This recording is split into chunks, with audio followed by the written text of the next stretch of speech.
Pierre est encore jeune. D'ailleurs, il a une espérance de vie encore de 20 ans, mais il travaille à l'augmenter. Il a été diplômé de l'école polytechnique à 22 ans, quelque chose comme ça. C'est d'ailleurs là que je l'avais croisé il y a 52 ans maintenant. Et très vite, il s'est engagé dans la recherche en génétique moléculaire. Ce qui est rare après Polytechnique, mais il pourrait nous expliquer, il y a eu plusieurs générations de polytechniciens qui ont beaucoup donné à la recherche, c'est très peu connu. Il s'est consacré ensuite à la cancérologie moléculaire. Il a 79 publications internationales à son nom. Et après avoir enrichi aux États-Unis pendant 3 ans, dans les années 80, au début des années 80, ses connaissances dans ce domaine, eh bien, il a dirigé des équipes, des travaux, des équipes de recherche. Alors à l'INSERM, à l'Institut Curie, au CNRS, où il a été patron du département des sciences de la vie. Et depuis près de 20 ans maintenant, bientôt 20 ans, il développe le Génopole à Ivry. Alors un bébé qui est devenu grand, puisqu'il est devenu adulte parmi les grands centres de recherche mondiaux. Et c'est donc une chance pour nous de disposer de son expérience. Je dois dire que lorsque je l'ai sollicité pour la bonne cause des bourses, il m'a dit oui sans hésiter. Donc encore une fois, merci Pierre, c'est à toi maintenant de nous parler. Merci Denis pour ces paroles toujours trop aimables, qu'on ne mérite jamais, bien entendu. C'est de la tradition de chez. Je suis très fier d'être là ce soir et très honoré de m'avoir invité pour une cérémonie de ce type. C'est la 3e fois que je suis invité par les clubs Rotary pour ce genre de présentation. Ça prouve votre curiosité d'accord, votre courage aussi, parce que vous allez subir tout de même un flot d'informations auxquelles vous n'êtes pas forcément habitué, puisque je vais parcourir avec vous, disons, les domaines dans la génétique et la génomique les plus récents. J'ai la prétention, et si ça n'est pas vrai, vous me le direz à la fin, que tout le monde comprendra. Ce qui n'est pas simple quand on parle de recherche très pointue. Et bien sûr, j'envisagerai aussi avec vous les applications les plus récentes et celles à venir. Je ne m'aventurerai jamais dans la science ou la médecine fiction. Je réserve ça pour la discussion finale, et en particulier pour répondre avec vous à la question, est-ce qu'on va vivre bientôt 200 ans, voire, comme le dit Laurent Alexandre, parmi les enfants qui seraient là ce soir, il n'y en a pas beaucoup, 1000 ans. Tout ceci, c'est un argument pour vendre des livres facilement, ou est-ce que ceci est sérieux scientifiquement? On en parlera après dans la discussion. On va commencer, j'en suis désolé, mais c'est absolument indispensable que j'en profite toujours pour le faire au début, pendant que tout le monde est encore vraiment réveillé, pour vous présenter les 5 à 6 diapositives qu'il faut absolument subir si l'on veut suivre le reste de l'exposé. Et je vous garantis que ce n'est pas très difficile. La biologie est une science assez simple finalement, même si de temps en temps il y a quelques équations pas évidentes. Cette molécule, l'ADN, tout le monde la connaît. C'est cette fameuse double hélice si célèbre dont on parle en permanence à la radio, à la télévision, et qui permet par exemple de démasquer sans difficulté, de manière non contestable, l'homme qui aurait violé une femme pour le peu qu'on connaisse à la fois son génome et qu'on ait une goutte de sperme. Ça suffit. Voilà, c'est grâce à cette molécule qui est unique pour chacun de nous. Sa structure est une structure assez simple, c'est pour les chimistes de formation, c'est un hétéropolymère très long, c'est une longue chaîne dans laquelle on voit en permanence se succéder quelques lettres, 4 entre elles, qui se succèdent dans un ordre très précis qu'on ne comprend pas là-dessus, moi non plus je ne comprends pas, seuls les ordinateurs peuvent comprendre, et la cellule qu'ils utilisent la comprend. Cet ADN est contenu, et le système d'information du vivant, le livre d'information, le livre d'instructions que la cellule utilise à chaque instant pour faire telle ou telle activité. Chez l'homme, le nombre de lettres qui se succèdent comme ça, c'est de l'ordre de 3 milliards. 3 milliards, ça paraît un chiffre énorme, et c'est énorme, ça ferait, si je les transforme en livres, 21-27, de l'ordre de 200 000 pages. Et nos cellules, en chaque instant, en ce moment, sont en train de le faire chez vous, pour vous, vont puiser dans ces 2000 pages les pages dont elles ont besoin pour fonctionner correctement et accomplir telle ou telle fonction, parler, réfléchir, penser, marcher, etc. Tout ceci est contenu dans cette information. Alors, de temps en temps, quand je parle avec les philosophes ou les psychanalystes, ils me disent « mais quoi, tu ne vas pas me dire que l'amour est contenu et résumé dans cette fonction, dans cette information ?» Ben, d'une certaine manière, si.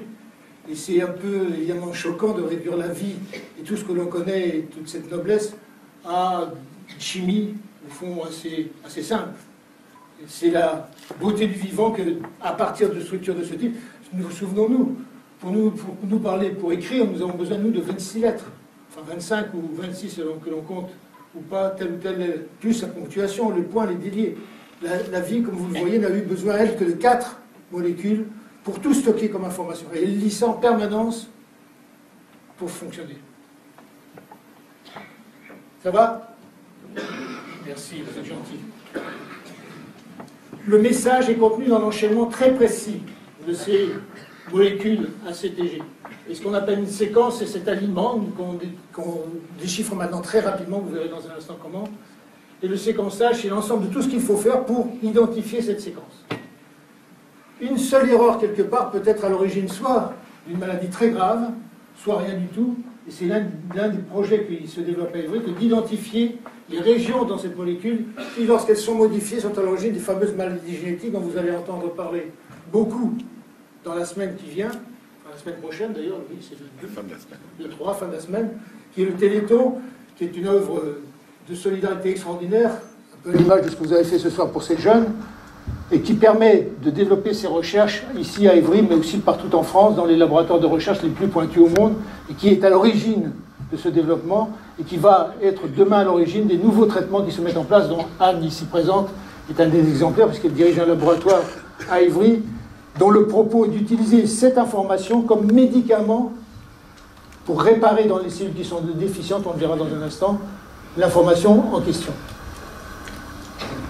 Le génome, alors quelques mots comme ça, le génome c'est l'ensemble de l'information génétique d'un individu, l'ensemble de l'information, du système d'information d'un individu donné. Donc on parlera du génome de monsieur, de madame, on parlera du génome d'une espèce, on parlera du génome des bactéries en général, etc., etc.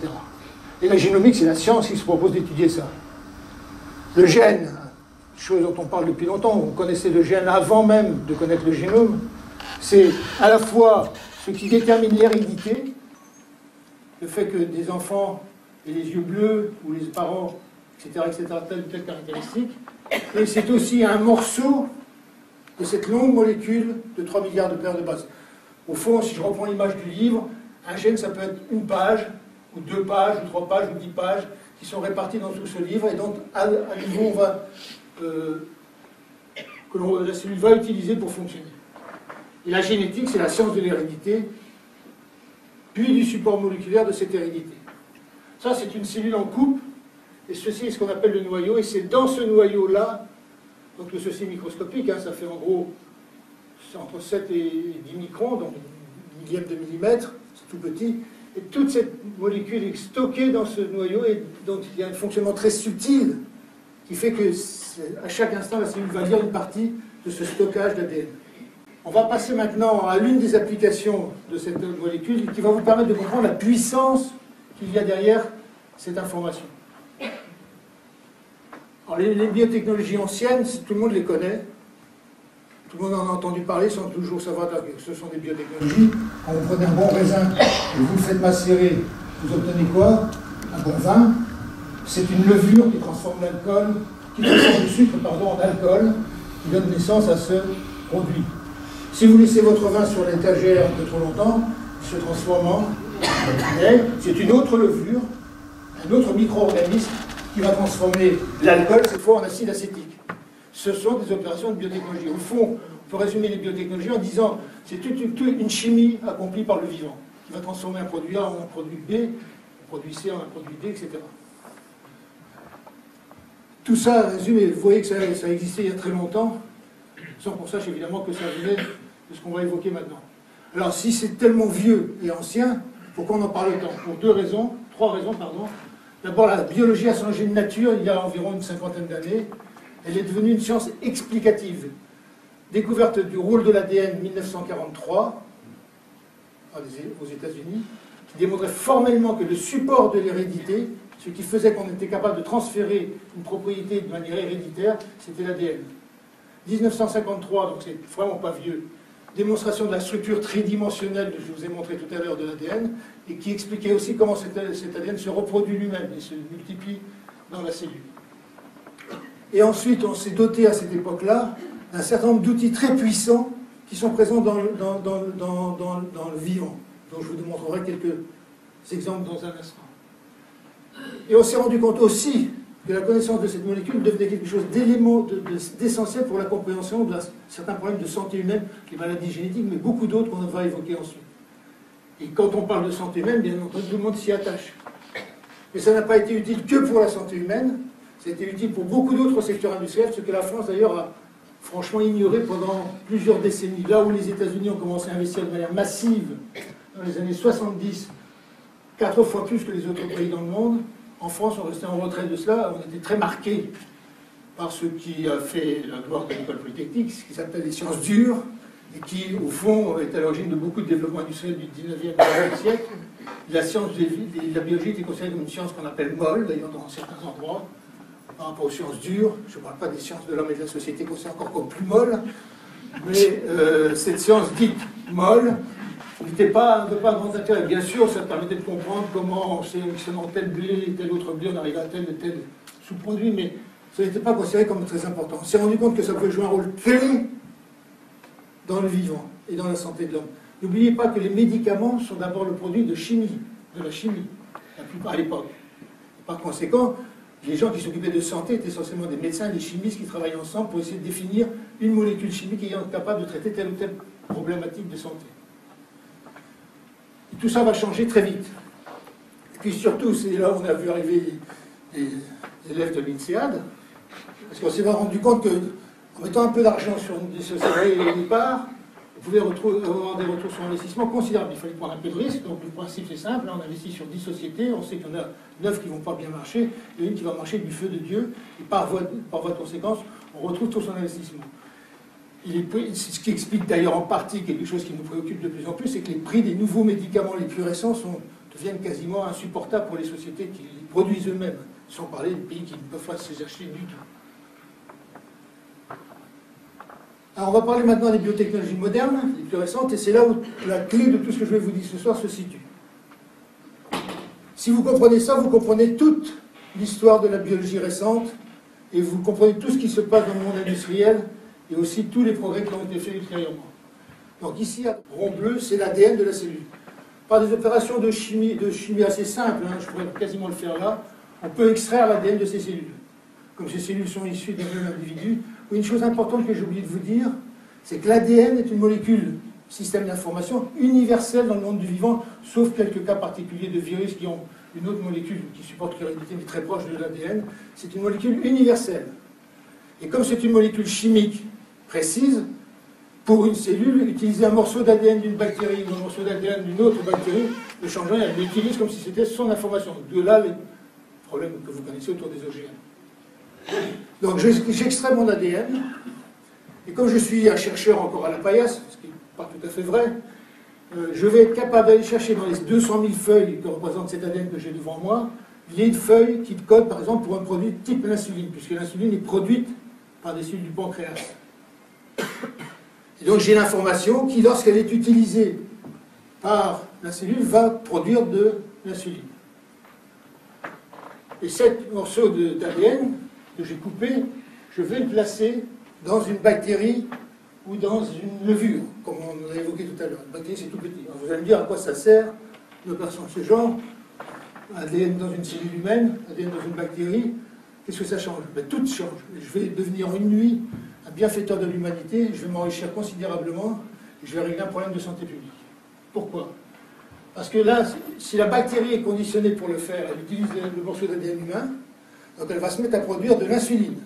Et comme une bactérie se multiplie à raison de une fois tous les 20 minutes, vous connaissez cette histoire du grain de blé sur la case de la première case d'échelle, 2, 4, 8, vous démontrez qu'en une journée, en 24 heures, vous produisez suffisamment de bactéries pour que vous ayez suffisamment d'insuline produite pour traiter l'ensemble des diabétiques de type 1 dans le monde entier. Donc vous êtes devenu un bienfaiteur de l'humanité, parce que jusque-là, que faisait-on pour extraire de l'insuline? On allait chercher dans les abattoirs les pancréas de porc, les pancréas de bovins, donc on extrait, avant qu'on ait fait ça, les diabétiques décédaient. Depuis qu'on faisait cela, on allait chercher avec tous les risques de contamination, etc. Ce soir-là, le soir où je mets mes bactéries en cours, je produis suffisamment d'insuline pour traiter l'ensemble des diabétiques. Tout ça, c'est évidemment un peu exagéré, hein. Vous comprenez bien que c'est un peu plus difficile que ça, mais le principe est là. ça explique aussi l'extraordinaire efficacité du process. Pourquoi je ne peux pas faire ça avec ces cellules? Parce qu'elles produisent très peu d'insuline, quand elles en produisent. Il faut que je sois capable, par exemple, de cultiver in vitro, si je veux le faire, des cellules du pancréas qui produisent cette insuline, c'est-à-dire des cellules bêta de Langerhans, qui ne sont pas faciles à cultiver, qui ont même tendance à vouloir mourir tout de suite. Donc je substitue un problème extrêmement difficile de production d'un produit d'intérêt médical, un système hautement efficace. Ça va? Bien. Si vous avez compris ça, vous avez tout compris, je vous le répète. Donc, en gros, résumons, je prends un gène codant pour une molécule d'intérêt, je le mets dans une bactérie, dans une levure, voire de temps en temps dans une cellule de mammifère quand on ne peut vraiment pas faire autrement, et j'obtiens une molécule médicament. En passant, je suis capable de produire des médicaments d'une nouvelle catégorie que les chimistes étaient incapables de produire jusqu'à faire de la... Ça a été un exploit d'ailleurs dans un des gros laboratoires anglais à l'époque, de démontrer qu'on était capable de refabriquer comme une molécule complexe de ce type par voie chimique, mais c'est extrêmement difficile, c'est extrêmement coûteux. Et la bactérie a cet avantage qu'elle fait le travail pour nous. Et vous voyez l'ensemble des produits qui sont issus de cette technologie depuis maintenant près de 30 ans. En gros, tout ça commence à se développer dans les années 70-80. Les premières entreprises de biotechnologie sont émergées, sont venues des entreprises industrielles dans les années 80, et on produit tous ces facteurs, tous ces produits qui sont des vrais médicaments. L'érythropoïétine, par exemple, dont on parle tellement au moment du Tour de France, est une hormone qui est produite par le rein, et c'est produit par le rein au moment où nous sommes en hypoxie. C'est-à-dire, si vous faites une hémorragie, vous perdez des globules rouges, le rein est sensible à un senseur qui capte le fait qu'il y a moins d'oxygène dans le sang, et se met à fabriquer de l'érythropoïétine qui stimule les cellules qui produisent les globules rouges dans la moelle osseuse, dans des os longs. Voilà une substance qu'on était strictement incapable, qu'on était incapable d'utiliser jusque-là, puisqu'on était incapable de l'isoler. Le problème de l'insuline, de l'érythropoïétine, c'est qu'elle a une durée de vie très brève. Quand elle est dans l'organisme, elle disparaît en l'espace de quelques secondes. Et donc on était incapable d'en produire et d'en obtenir. La génétique moléculaire a réglé ce problème-là, et aujourd'hui on a... Et là, l'entreprise qui s'est développée à cette époque, en 81-82 aux États-Unis, qui s'appelle Amgen, est devenue maintenant un leader mondial en pharmacie. En France, citez-moi un seul exemple de ces genres d'entreprise, il n'y en a pas une seule. Parce que, justement, on n'a pas compris toute cette problématique qui se développait aux États-Unis à l'époque. Facteurs de croissance, interférons, anticorps monoclonaux, qui sont extrêmement importants maintenant dans le domaine du cancer et qui permettent de traiter de manière très spécifique, on verra, des questions de cancer. Alors, ça n'est pas utile uniquement dans la santé, c'est utile dans beaucoup de problèmes. Je vais vous citer simplement un exemple. Dans les matériaux, on fait aujourd'hui des bioplastiques, toujours en utilisant la même méthode, qui permettent d'avoir des plastiques qui sont différenciés assez peu de ce que vous connaissez tous les jours, et qui sont surtout biodégradables. Et donc pour lutter contre les problématiques de contamination, vous savez que l'un des enjeux majeurs de la planète, c'est le nombre de sacs en plastique qui se enfin, tous les éléments plastiques qui se déversent dans l'océan, et qui prennent un temps fou pour être dégradés.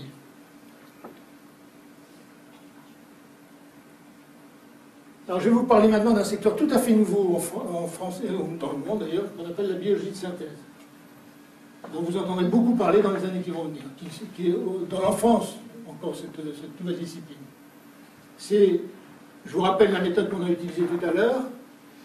On prend un gène d'intérêt, gène d'insuline, gène de l'érythropoïétine, etc. Je le fais produire et j'obtiens le produit. Là, on est dans une situation totalement différente. Ceci, quelqu'un reconnaît cette fleur? C'est la colchicque. C'est marqué dessus d'ailleurs. Cette colchicque est les animaux ont appris à ne surtout pas la manger, même parce qu'elle contient un produit assez toxique qui s'appelle la colchicine, qui est un produit chimique que la plante fabrique. Un autre exemple encore plus fameux en matière de cancérologie, c'est l'IF et le Taxol. L'IF, de la même manière, les feuilles sont extrêmement toxiques. De manière paradoxale, d'ailleurs, les graines, elles, ou les fruits ne sont pas toxiques. Ne contiennent pas un produit qui s'appelle le Taxol, qui s'est révélé toxique parce que c'est un anticancéreux qui tue les cellules en train de se diviser. Et qui a été très utile il y a quelques années, et encore maintenant d'ailleurs, pour traiter de manière enfin efficace les cancers du sein chez la femme. Donc voilà deux produits fabriqués par des plantes, des produits chimiques, cette fois je ne parle pas de produits type insuline ou autre, et que nous aimerions pouvoir traiter de manière industrielle. Pourquoi? Pour être plus efficace. Au moment où on a découvert le taxol, on avait fait le calcul aux États-Unis à nouveau, et en France d'ailleurs on était pas mal placé dans ce domaine-là, puisque les chimistes ont réussi à faire une espèce de taxol bis. On avait fait le calcul que parce que c'est contenu dans l'écorce des arbres, que pour traiter l'ensemble des malades atteints de cancer par le taxol, il faudrait couper pratiquement tous les ifs qui étaient présents aux États-Unis. Donc évidemment, vous imaginez. Donc très vite s'est posé la question de la nécessité de synthétiser cette molécule d'une manière autre qu'en utilisant l'arbre. Deux méthodes, la chimie classique. L'autre méthode, c'est d'identifier dans la plante en question les gènes qui sont impliqués successivement dans la synthèse de cette molécule chimique. Si je les identifie, que j'arrive à les récupérer ou à les construire in vitro, je vais mettre ce système d'information nouveau dans une bactérie qui va se mettre à fabriquer la molécule en question, à condition qu'elle ne soit pas toxique pour la bactérie, bien entendu. Donc c'est en gros, ce que je vous ai raconté tout à l'heure, c'est un gène, un produit, un médicament. Là, c'est un système de gènes, un système d'information. C'est beaucoup plus compliqué parce que ça fait appel, évidemment, à une analyse très in silico au départ, prédire, et surtout, il faut éviter que le système d'information qu'on va greffer dans la bactérie ne serve de poison ou compétiteur au système d'information de la bactérie. Si vous avez un système efficace qui utilise, par exemple, tout ce dont la bactérie a besoin pour survivre ou se développer, vous aurez une bactérie qui va produire votre produit, mais qui ne se développera pas, qui ne se cultivera pas, qui ne se multipliera pas. Et donc, vous êtes piégé. Donc, il y a toute une science qui se développe et qui vise à utiliser ce système d'approche. Donc, un système de gènes greffé à côté d'un autre système d'information, dans la même bactérie. Voilà un exemple très fameux qui fonctionne actuellement chez Sanofi, où, vous savez, l'hydrocortisone, qui est un médicament dérivé du cortisol, donc qui est synthétisé normalement par les surrénales chez n'importe quel d'entre nous, mais on en a besoin comme médicament, eh bien, on a réussi à reproduire dans la levure toute une chaîne métabolique, tout un ensemble de gènes qui vont partir d'éthanol, donc la levure dont je vous parlais tout à l'heure, par exemple, et qui, au lieu de fabriquer du vinaigre, l'acide acétique va fabriquer de l'hydrocortisone. Puissance extrême. Ça, c'est un autre exemple dans la bactérie chez Escherichia coli, qui est développée aussi par Sanofi, qui est l'artémisinine, qui est un antipaludéen contre le paludisme, qui est un bon produit, et qui était extrêmement difficile de synthétiser par voie chimique. Et là encore, on est allé chercher dans l'armoise, une plante assez connue, classique, les gènes en question, et les insérer dans des bactéries, ça fonctionne et ça fabrique de l'artémisinine. Je cite cet exemple classique, qui a été fait aussi, c'est que certaines bactéries adorent se nourrir de produits très toxiques pour nous, comme le toluène, le benzène et tous ces produits chimiques. Elles adorent ça, elles s'en dépaissent, elles s'en repaissent. Ou des marées noires, où donc elles sont capables de digérer de manière très efficace. Sauf que comme elles ne se reproduisent pas très vite, elles sont peu efficaces. Donc on est toujours obligé d'utiliser des détergents. L'idée, c'est de transformer ces bactéries, de transporter le système de gènes efficace qui va détruire la marée noire dans une bactérie qui, elle, va se reproduire rapidement et être très efficace pour traiter une marée noire. Donc on peut imaginer que demain, l'approche de traitement soit très différente de ce qu'on a fait jusqu'à maintenant pour sauvegarder l'environnement. Problème, vous allez me dire, oui, mais je suis en train de déverser dans la nature des tas d'OGM. Ce qui est vrai. D'ailleurs, ce sera une question intéressante à discuter entre le compromis entre la préservation de l'environnement et le traitement de problèmes environnementaux. Alors, comme je suis un chercheur responsable, je vais mettre un système là-dedans qui est que quand la bactérie n'a plus de quoi se nourrir, la marée noire digérée, elle s'auto-suicide, elle disparaît.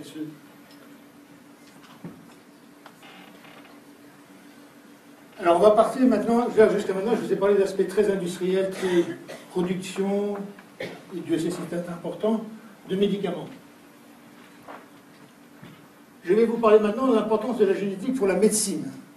Et on va parler de médecine. Pour la jeune personne qui veut faire de la médecine, ça va lui plaire. Il y a de quoi être séduit. Les maladies humaines, on les divise d'une manière souvent un peu arbitraire, mais c'est quand même correspond à quelque chose qu'on connaît bien. En maladies rares, souvent d'origine génétique, c'est-à-dire un des gènes en question, une des feuilles du livre en question est altérée à un endroit, une faute d'orthographe, et ça vous produit une maladie génétique. Ces maladies sont rares, et ça explique pourquoi, parce qu'elles sont rares, on a eu beaucoup de mal à trouver des financements pour travailler dessus, puisque si vous faites un médicament contre ça, comme il y a très peu de malades, évidemment, votre chiffre d'affaires n'est pas terrible. Donc c'est souvent une des raisons pour lesquelles ce sont des associations qui s'en sont occupées et qui aujourd'hui d'ailleurs se transforment progressivement en société parce qu'au fond on arrive à vendre des produits suffisamment chers pour que ceux-ci soient quand même d'une certaine manière rentables, en tout cas que ça ne coûte pas trop cher. Puis on parle des maladies fréquentes. Donc on avait jusqu'à ces dernières années, 10, 15, 20 ans en arrière, tendance à distinguer les maladies génétiques, celles qui étaient dues à des altérations de l'ADN, et puis les autres. Et les autres, c'est si vous êtes obèse, c'est parce que vous mangez trop, si vous avez un foie en mauvais état parce que vous buvez un peu trop d'alcool, et on a attribué ça donc à ce qu'on appelle l'environnement. Et en gros, l'idée, c'est que si on avait un environnement normal, enfin sain, on n'aurait pas de ces maladies. Et le cancer, si vous fumez beaucoup, vous avez un cancer des fumeurs, si vous ne fumez pas beaucoup, vous n'en avez pas. C'est une vision un peu simpliste qui a été réduite en adméant par le constat que pratiquement toutes les maladies humaines, que ce soit génétique ou non génétique a priori, sont dues ou sont influencées par les variations d'orthographe dans la séquence ADN. C'est-à-dire, en gros, elles ont toutes plus ou moins une base génétique.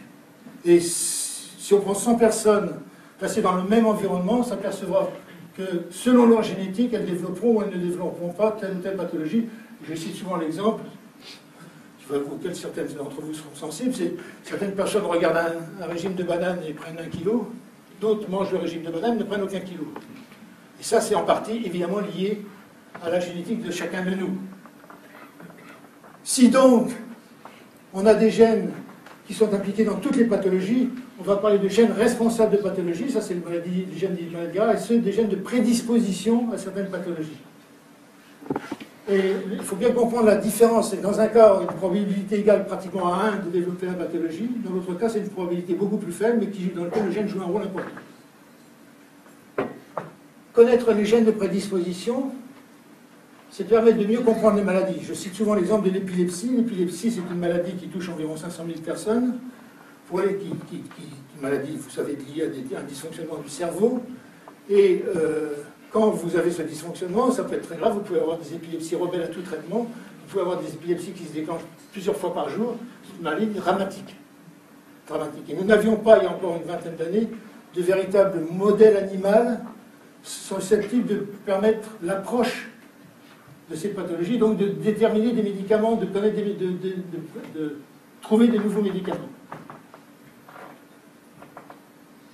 Ce que l'on a fait, c'est regarder dans les familles d'épileptiques s'il n'y avait pas fréquemment le même gène qui était impliqué dans ces pathologies. Enfin, pardonnez l'expression, parce que pour les vrais biologistes, tout ce que je dirais est quand même approximatif, mais en gros, est-ce qu'il n'y aurait pas dans ces familles des gènes dont la nature serait particulièrement fréquente dans ces familles? La réponse est oui.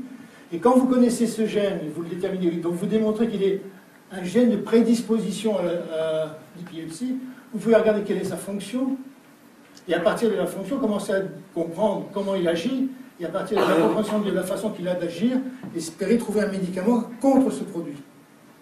Donc c'est toute une démarche qui permet d'aboutir à des médicaments lorsqu'on n'a pas d'autres mécanismes. Autrement, l'autre voie facile, c'est évidemment de faire un modèle animal, chez la souris le plus souvent, et d'essayer de trouver chez la souris, ou in vitro, des molécules qui traitent la maladie. Alors pour simplement vous montrer la part de la génétique, cette slide en général ne choque personne, parce que le diabète de type 2, l'asthme, etc. Mais enfin, c'est quand même des parts de la génétique importantes. Hein. C'est pas simplement l'environnement, c'est pas parce qu'on vit dans tel ou tel environnement qu'on a de l'asthme, par exemple. Il y a aussi une part profonde de génétique.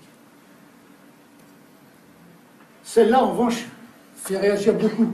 Parce que beaucoup de pathologies qu'on attribuait à un problème, par exemple, combien de familles se sont fait accuser, souvent la maman d'ailleurs, par les médecins en disant si votre fille est anorexique, c'est parce qu'il y a un conflit entre la mère et l'enfant. Donc réglez votre problème de conflit, vous réglerez le problème. Quand vous avez, dans ces pathologies qui touchent le système nerveux central, autant de parts d'héritabilité qu'une donnée statistique pour un environnement donné, évidemment que vous changez de point de vue.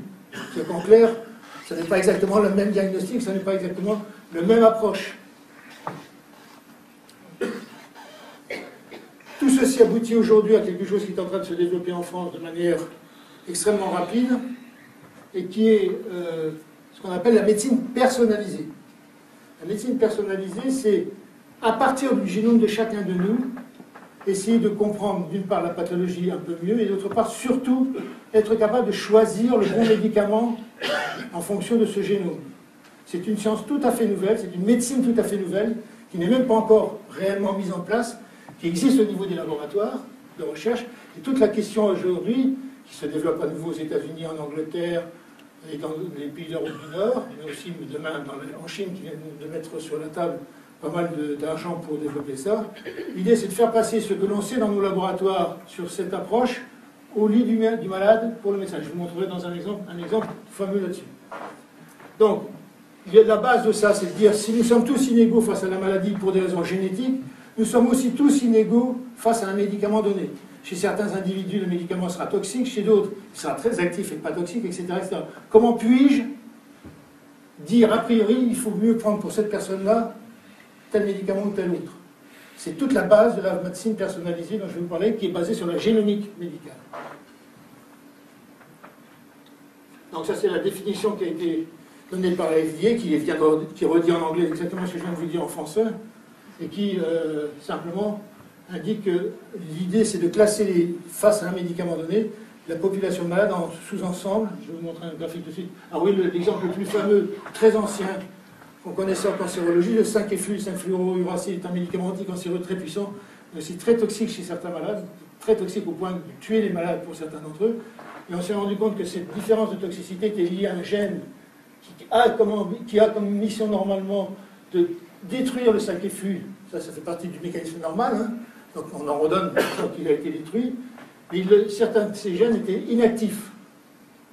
Donc ils étaient incapables de détruire le 5-FU chez le malade. Et donc quand on donnait une deuxième injection 24 heures après, évidemment ça s'accumulait avec la première et ça tuait le malade très vite. Donc voilà une première approche, un premier exemple historique de ce qu'on appelle la pharmacogénétique, c'est-à-dire l'idée de reconnaître a priori si un individu donné sera particulièrement sensible à ce traitement ou pas. Et donc la génomique devient médicale et non plus exclusivement recherche. Pourquoi est-ce qu'on est capable aujourd'hui d'utiliser le génome quasiment à l'hôpital demain matin? Pour des raisons liées à l'évolution des technologies. D'une part, le débit de séquençage, là où il a fallu plusieurs années à 10 laboratoires dans le monde organisés, dont l'un à Évry d'ailleurs, qui s'est occupé du chromosome 14 chez l'homme, pour trouver l'ensemble de l'information génétique de l'homme, les 23 chromosomes, 23 paires de chromosomes présents chez l'homme. Quand je dis l'homme, c'est l'homme et la femme, hein, c'est générique, parce que en plus, c'est dans le cas particulier, la femme est diffère de l'homme par le fait qu'elle a 2X, alors que l'homme a un X et un Y. Mais en gros, pour trouver, déchiffrer les 3 milliards de paires de bases chez l'homme, il a fallu plusieurs années à 10 laboratoires, ça a coûté l'équivalent de 3 milliards de dollars, dit-on. C'est difficile à évaluer, mais c'est énorme. Évidemment, si séquencer un génome représente 3 milliards de dollars, même les laboratoires de recherche les plus riches ne peuvent pas refaire ça à chaque instant. Donc ce qui s'est passé en l'espace de moins de 15 ans, 2002-2014, c'est que le débit de séquençage, c'est-à-dire la capacité à séquencer rapidement, a été multiplié par 300 000, là où il a fallu plusieurs années, maintenant il faut quelques jours, et surtout le coût du séquençage a été divisé par 3 millions. Voilà la courbe qui démontre cette évolution étonnante et qu'on n'avait absolument pas prédit entre 2001, 2002 et 2015 aujourd'hui. Et aujourd'hui, on est capable de faire un génome humain pour 1000 $, pour 1000 €. Et donc, par voie de conséquence, ça devient quelque chose d'abordable par la médecine. Encore faut-il d'ailleurs que ce soit justifié par les connaissances en jeu. C'est ce qui est en train de se développer.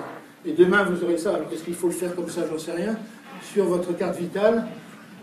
Ça me rappelle un film que vous avez tous peut-être vu qui s'appelle Bienvenue à Gattaca. Non, c'est lequel, bon.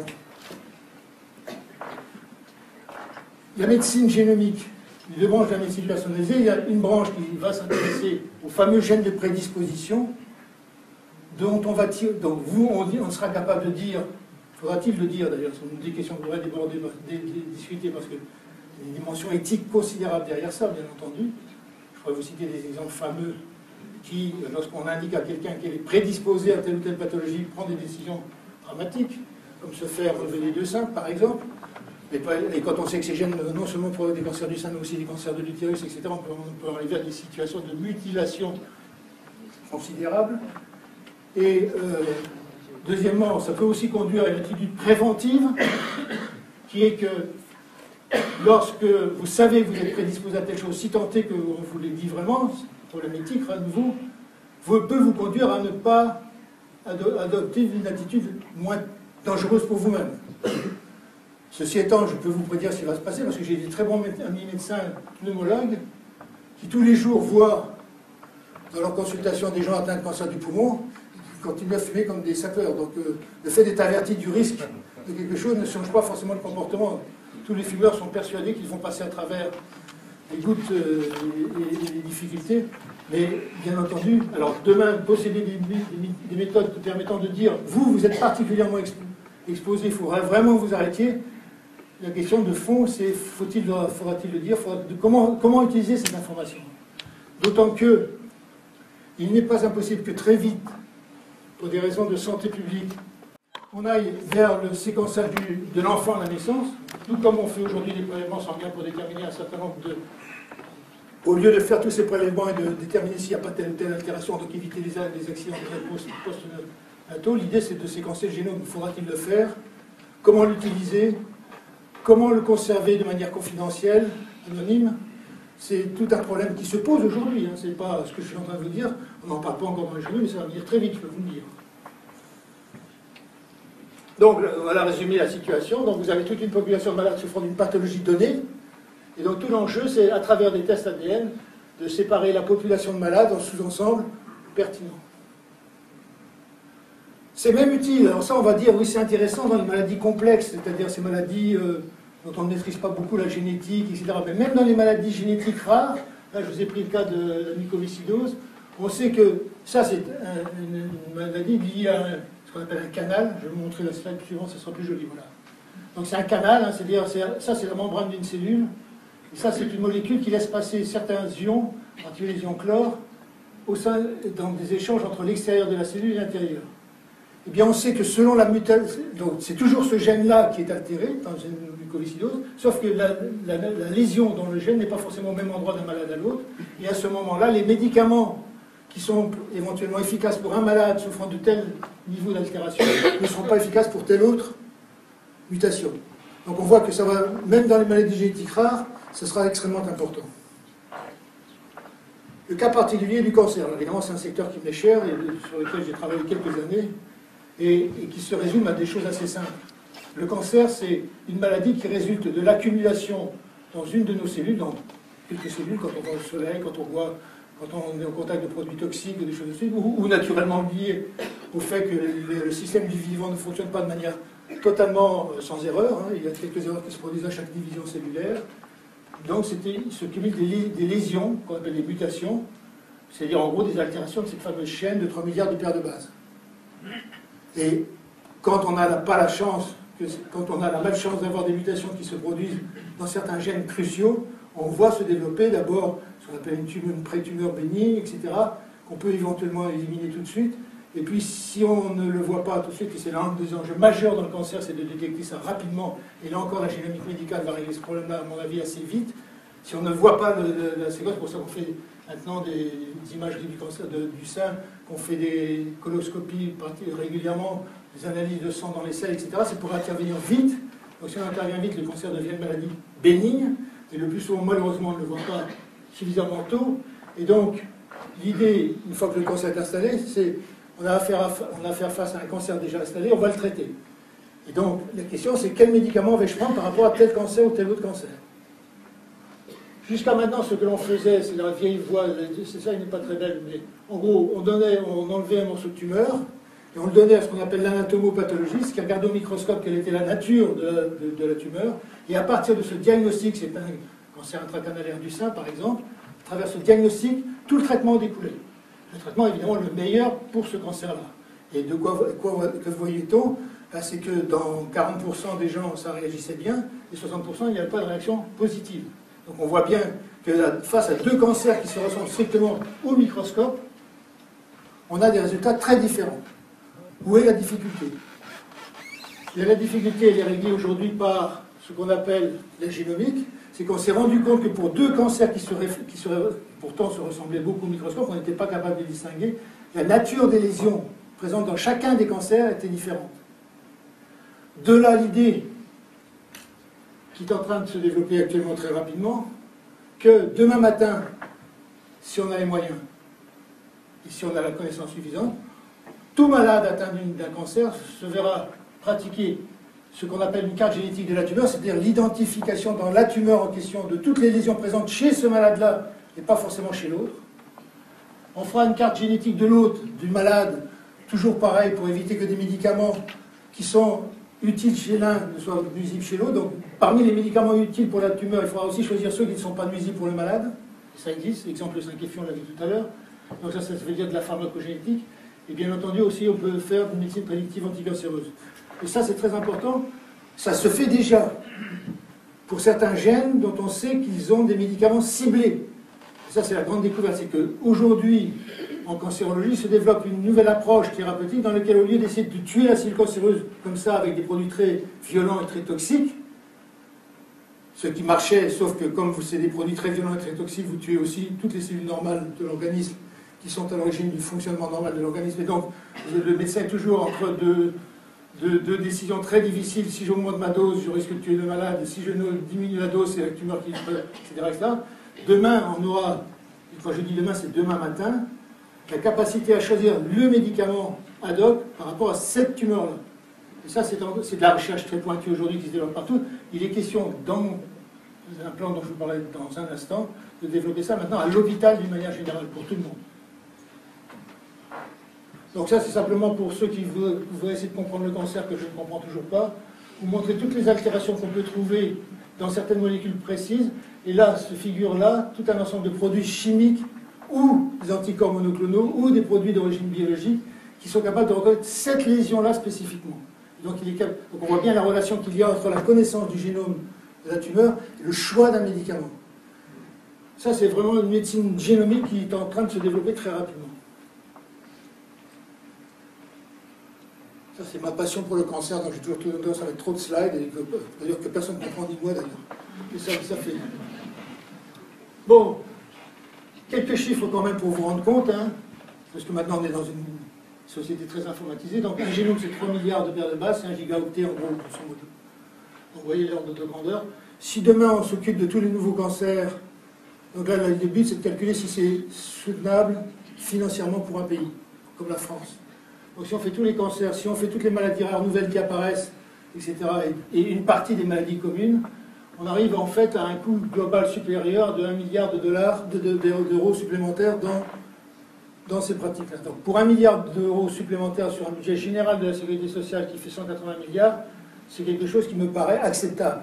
D'autant que on peut prédire que tout ceci va encore diminuer, qu'on va passer de 1 000 euros à 100 euros. D'ailleurs, c'est plus tellement le séquençage qui va coûter cher, ça va être le stockage et surtout faire parler ces données, parce que, évidemment, avoir le séquençage brut d'une tumeur, c'est bien, mais il faut extraire dedans des informations pertinentes. Et ça, c'est vraiment autre chose. Et c'est d'ailleurs pas un hasard si les gens qui s'y collent actuellement aux États-Unis sont les Google, les Facebook, les Amazon, qui savent faire parler les big data et extraire de ces big data des informations qui vous permettent de recevoir à chaque instant pour que vous ayez consulté la montre que vous voulez acheter pour Noël à votre épouse, que le lendemain vous êtes assommé par toute une série d'avants. C'est ce que tu m'as dit que tu voulais faire.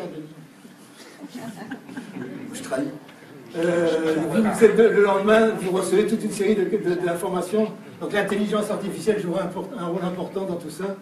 Et c'est là où on retrouve la convergence de l'informatique, des sciences cognitives, de la biologie, que si vous souhaitez, je traiterai un jour, mais franchement, c'est au-delà de la science, tout ça. Donc, pour simplement vous donner une idée, donc là on est dans 1 pétaoctet, là on est à 500 téraoctets, c'est bien un demi-pétaoctet, donc on est dans, ça c'est par jour, hein. Facebook génère par jour l'équivalent de tout ce qu'on aura comme information, nous génétiques en cancer, en 1 an. Donc on est des petits joueurs. Alors ça c'est pour vous donner la bonne nouvelle, c'est que le Premier ministre a décidé le 22 juin de lancer en France un programme qui s'appelle France Médecine Génomique 2025 et qui vise à donner des moyens importants pour permettre de doter les grandes régions de moyens de séquençage puissants permettant de traiter une grande partie de ce que je viens d'évoquer. Et donc ça sera 12 plateformes réparties sur le territoire, un centre de référence, et puis le cadre qui sera le cœur de tout ça, ça veut dire collecteur, analyseur de données, dans lequel sont stockées toutes les données sous forme anonymisée et sous forme très cryptée, parce que bien entendu, l'exploitation de ces données, d'abord, il y a dans ces données notre intimité, hein. Il y a ce que nous sommes. Et comme chacun sait, comme on est capable aujourd'hui d'aller checker les militaires les plus pointus, si on n'y fait pas très attention, n'importe qui pourrait avoir accès. Donc il y a un enjeu considérable de confidentialité derrière ça, et c'est le cadre qui sera mis en place. Donc on est en train de s'allier entre les gros de Big Data et les biologistes et les médecins. Ça, la médecine de précision, je vais passer très vite. C'est une version encore plus sophistiquée de ce que je viens d'évoquer, la médecine personnalisée. C'est l'idée d'associer pour un malade donné les données biologiques, vous savez, les fameuses analyses du sang, etc., les données cliniques, c'est-à-dire l'observation du médecin, qui sont déjà des données hétérogènes par rapport au premier, puisque d'un côté vous éligible, de l'autre côté c'est des observations cliniques. Troisièmement, l'imagerie pour ce malade. Et troisièmement, les données génétiques. Et l'idée, c'est de tirer, si on brasse tout ça ensemble, et si on est capable d'en faire une exploitation intelligente, c'est d'obtenir des pathologies, une vision beaucoup plus précise de l'idée de précision médecine, et de permettre même une nouvelle classification de certaines pathologies. En gros, il n'est pas impossible que la façon de séparer les maladies entre elles n'ait plus un grand intérêt très rapidement, que ce soit surtout les données génétiques qui puissent servir de guideline au traitement. Donc, je vous parle de ça, je passe. Ah oui, non, ça, une seconde. Bien entendu, il y a derrière ça des gens qui savent utiliser tout ce que je viens d'explorer, de vous dire en deux mots.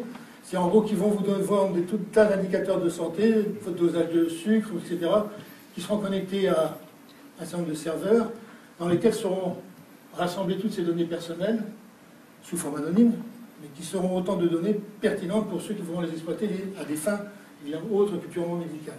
Donc ça, tout ce qui va se passer demain, qu'on voit aujourd'hui apparaître un peu partout. Pourquoi la génomique?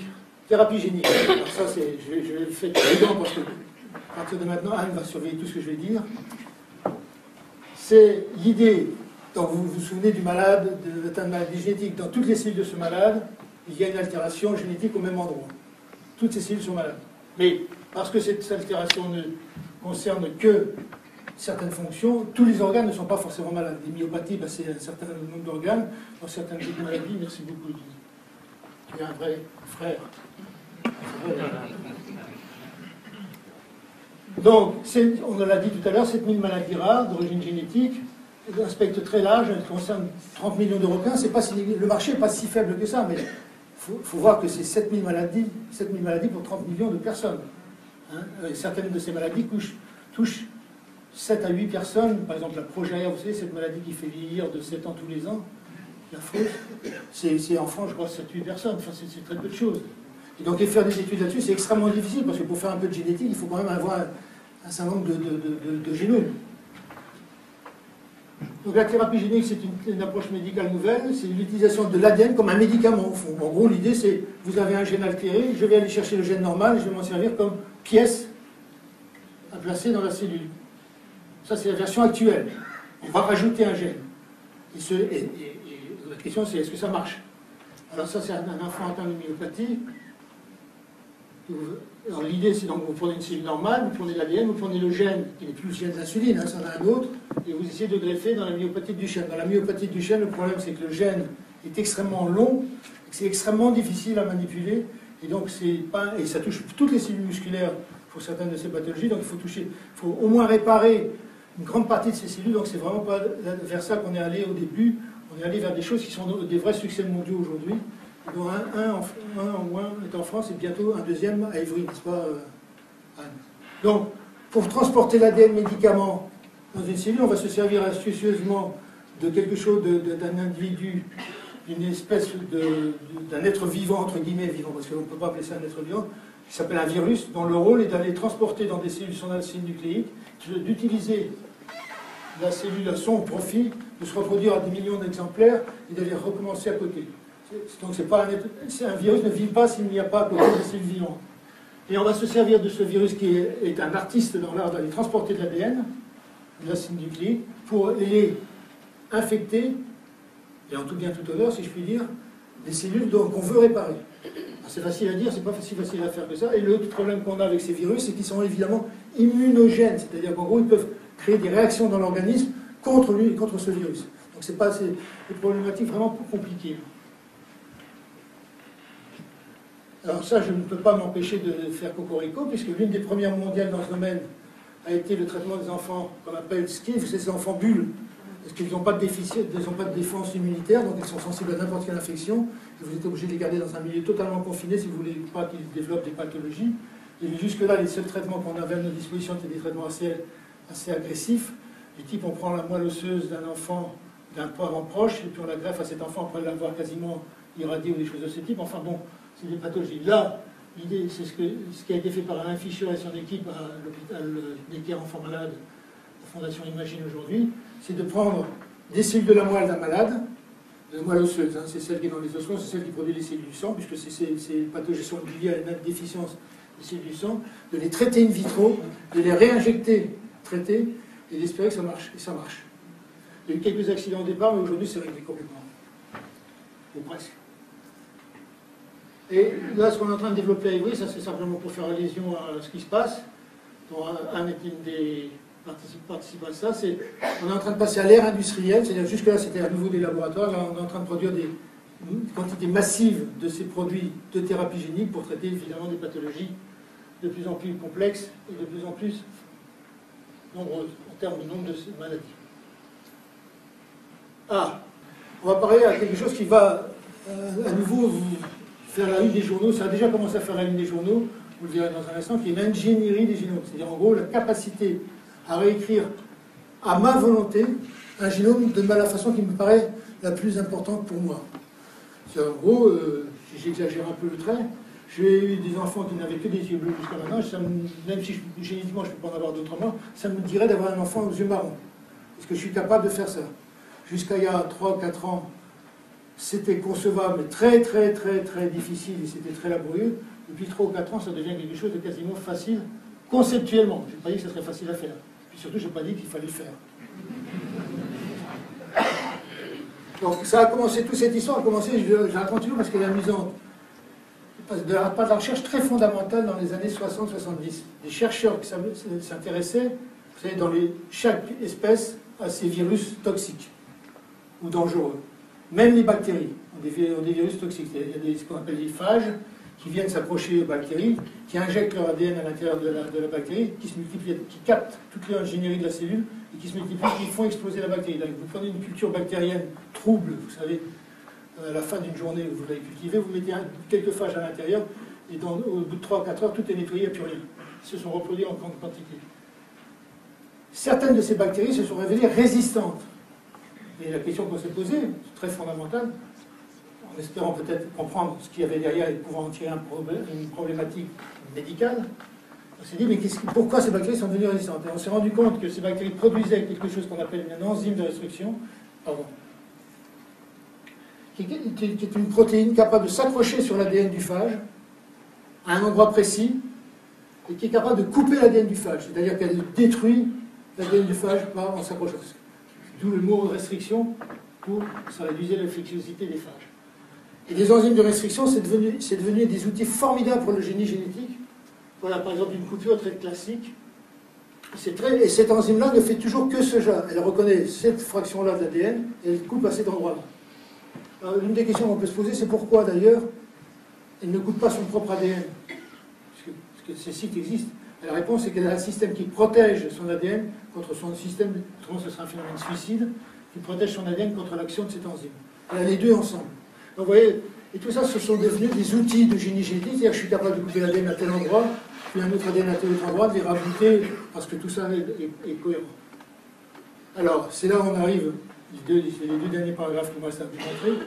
Ça, c'est en plein développement. En gros, on est passé de, je dirais, 10 publications il y a 4-5 ans, à plus de 1000 par an actuellement, sur ce que je vais vous raconter maintenant. Vous entendez parler de CRISPR-Cas9, qui est un véritable outil de chirurgie génétique.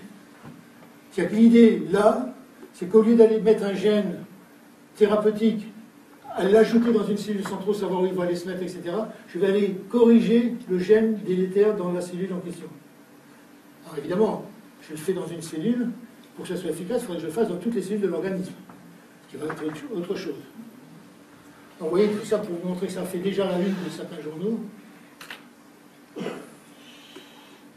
Et puis l'une des avant... Alors il y a un gros conflit sur les brevets actuellement. Il y a donc 2 équipes actuellement qui revendiquent la propriété de tout ça et la primauté.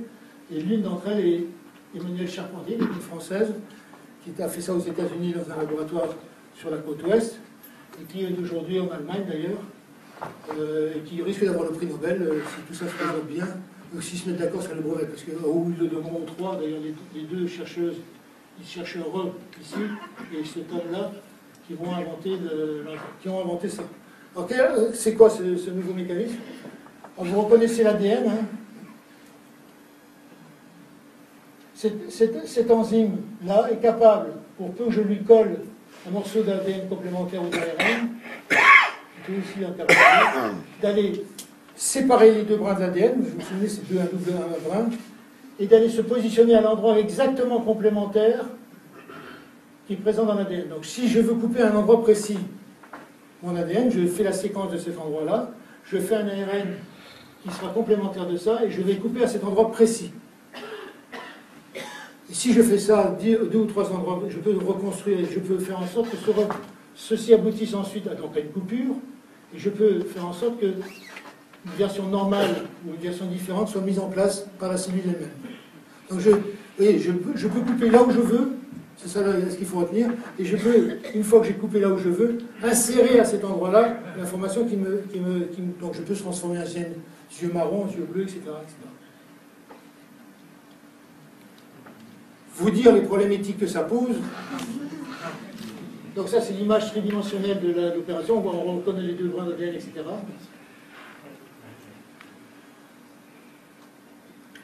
Alors, évidemment, question, peut-on utiliser ça n'importe comment? La réponse est non. En particulier, il y a un point qui me paraît évident, c'est qu'on ne va pas s'amuser à traiter les cellules germinales. Parce que pour avoir un enfant aux yeux bleus, je ne vais pas aller attendre qu'il soit né pour faire ça. Je vais prendre la cellule pour faire une fécondation in vitro. Le schéma est assez simple à imaginer. J'obtiens un embryon de départ et je vais aller réparer ou corriger dans les cellules de l'embryon qui sont en nombre relativement réduit cette information-là.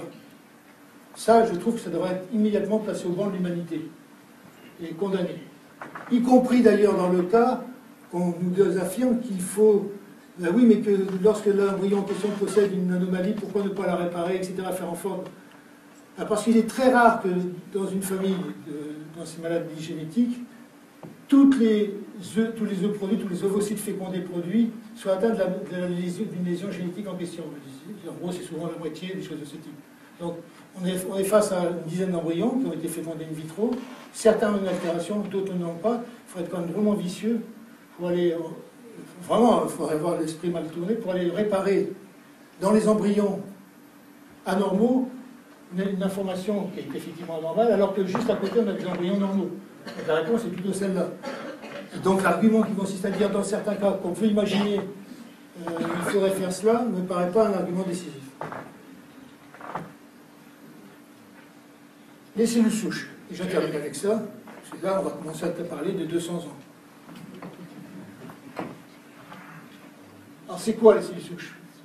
Si je prends n'importe laquelle de vos cellules, quel que soit l'âge, même quand on est jeune, qu'on les met en culture, on essaie de les faire vivre longtemps, elles finissent par dépérir et s'arrêter.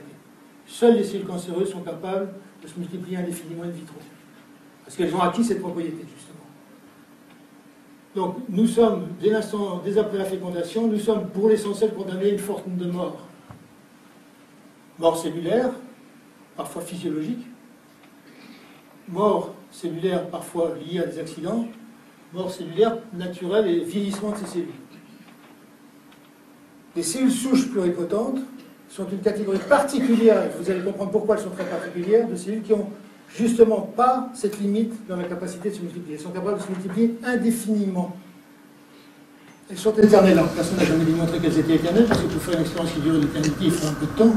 Mais en gros, on n'a pas vu de limite jusqu'à maintenant. Toutes les limites qu'on connaît pour les cellules normales qu'on a mis en culture n'existent pas. Ça, c'est sûr. Première chose. Et puis, deuxième chose, elles ont cette propriété extraordinaire d'être capables, pour peu qu'on sache les manipuler un peu, et c'est pas facile, de redonner des cellules cardiaques, des cellules de peau, des épidermes, sont capables de donner des cellules musculaires, d'une autre nature que cardiaque, etc., etc. On a l'impression qu'elles sont capables de redonner n'importe quelle cellule de l'organisme à volonté. Donc vous voyez se poindre derrière ça l'idée de ce qu'on pourrait appeler une médecine régénérative. Je souffre de Parkinson, pas encore, mais ça commence à venir chez moi. Ça veut dire qu'une partie très particulière de mon cerveau, la région de névrostrie, commence à disparaître et à souffrir. Ne puis-je pas remplacer ces cellules qui sont en train de disparaître par des cellules que j'aurais produites in vitro de cette manière-là? La réponse est oui, chez l'animal ça marche bien. Alors, avant de faire ça chez l'homme, évidemment, il faut prendre quelques précautions, en particulier vérifier que ça ne fera pas des cancers à terme bref. Mais pour l'instant, on peut même vérifier grâce à la génomique que ces cellules, même après s'être multipliées indéfiniment, sont toujours normales en termes de génome. Elles n'ont pas été mutées, etc., etc. Alors, comment obtient-on ces cellules? Là, voilà le cheminement d'un embryon humain, donc le zygote, qui vient d'être fécondé, hein, c'est l'ovocyte fécondé. La morula au bout de 4 jours, ce qu'on appelle le blastocyte, c'est-à-dire un endroit où on trouve à l'intérieur de la cellule, vous le verrez mieux dans un instant sur un autre schéma, une cellule, ça va donner lieu aux annexes embryonnaires, et ça va donner lieu à l'embryon. Cette partie-là. Puis vous avez le fœtus de 6 semaines, etc. Si on prend ces cellules-là à ce stade-là particulier, si vous prenez avant, ça ne marche pas, vraiment, ça ne marche pas, si vous prenez après, ça ne marche plus. C'est à ce stade très particulier que vous mettez en culture ces cellules, et si vous êtes un peu chanceux, vous arrivez à obtenir des cellules embryonnaires pluripotentes humaines. Problème majeur éthique, c'est que pour faire ça, il faut détruire un embryon dont le destin pourrait être de devenir un être humain normalement. Et vous savez, le débat basé en particulier sur des réflexions philosophiques ou religieuses, tout à fait légitimes, qui consistent à dire, c'est très variable d'ailleurs d'une religion à l'autre, certaines disent que l'être humain apparaît au moment où les premières cellules nerveuses apparaissent, d'autres disent c'est à partir de la fécondation, donc dans la religion catholique qui imprègne beaucoup de notre pensée évidemment en France, et donc ça pose des problèmes très délicats. Et on a beau dire, ces embryons-là, de toute façon, c'est des embryons qui n'ont plus de projets parentaux, puisque c'est des embryons surnuméraires qui ont été obtenus par fécondation in vitro, donc de toute façon ils sont condamnés à être détruits. Ça ne règle pas le problème éthique, qui consiste à dire qu'on est en train de détruire une vie potentielle. Ce qui est vrai, objectivement. Alors on va régler le problème d'une manière extraordinaire, qui ne pose plus de problème à Monseigneur Dubos, que je vais voir souvent pour ces questions-là à Évry, parce que c'est un de ces religieux qui a une formation scientifique importante et qui participe à la discussion de manière non dogmatique. Donc ça, c'est la façon résumée de ce que je viens de vous expliquer. Hein. Fécondation in vitro, embryon surnuméraire, c'est une précaution. Et là, la masse cellulaire interne, c'est ça qui va donner... Si vous attendez trop longtemps, ça ne marche plus. Ce qu'on a réussi à faire récemment, quand je dis récemment, c'est en 2007. Donc c'est très récent. Prix Nobel 2012. Par Shinya Yamanaka, un japonais. Il a démontré la chose suivante, et c'est une expérience superbe, que franchement, je n'aurais jamais eu le courage de développer.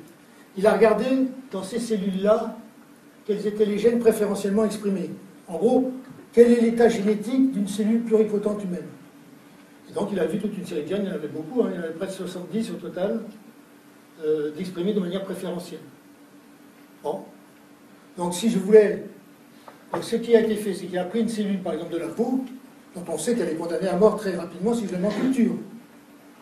Et il a commencé à faire une combinatoire de 25 gènes au départ, ceux qu'il pensait être les plus importants, puis il a réduit progressivement, et il est arrivé à 4 gènes qui, lorsque je les mets au contact de ces cellules qui vont être condamnées à mort, les transforment en cellules souches embryonnaires, en cellules pluripotentes humaines. Donc en gros, il a restitué, il a reconstitué un état très ancien, enfin très jeune, entre guillemets, mais c'est une mauvaise expression, j'aime pas ça, parce que ce pas des cellules jeunes, c'est des cellules qui ont une certaine propriété. Donc il a transformé les cellules qui étaient mortelles, incapables de se différencier autrement qu'en cellules épidermiques par exemple, en cellules pluripotentes immortelles, capables de redonner toutes les cellules de l'organisme. Les cellules embryonnaires dont je vous parlais tout à l'heure, elles peuvent servir d'ores et déjà à essayer de régénérer des organes déficients. Par exemple, je vous en montrerai un exemple, dans l'œil, on a des altérations génétiques qui produisent des déficiences, on peut essayer de réparer par les cellules souches embryonnaires. Celles dont on parlait juste avant, hein, c'est dérivé de l'embryon. Mais là, le risque, c'est que je vais rejeter ces cellules, puisqu'elles sont dérivées d'un embryon qui m'est totalement étranger. Donc elles vont être reconnues par l'organisme de manière comme des étrangères, elles vont être détruites. Donc si j'ai un résultat, sauf dans certaines régions du corps très protégées du système immunitaire, dont l'œil d'ailleurs, c'est pas un hasard, ou la capsule surrénale, enfin, entre 1 et la population rénale, je peux arriver à obtenir des résultats, mais c'est très rare. Reconstituer par exemple un pancréas qui a été détruit par auto-immunité avec des cellules embryonnaires humaines, on sait ce que ça va donner. En l'espace de 6 mois, il n'y aura plus. L'organisme aura réagi contre. Tandis que là, j'utilise les cellules de l'individu. C'est ses propres cellules que j'ai rajeunies. Je peux donc traiter ça. Alors vous imaginez. Alors évidemment, le problème, c'est que ces gènes ici, sur lesquels on n'a pas par pudeur mis les noms, ne sont pas des gènes tout à fait pris au hasard. Et en particulier, certains d'entre eux ont laissé souvent impliqués, quand ils sont en version anormale, dans des cancers.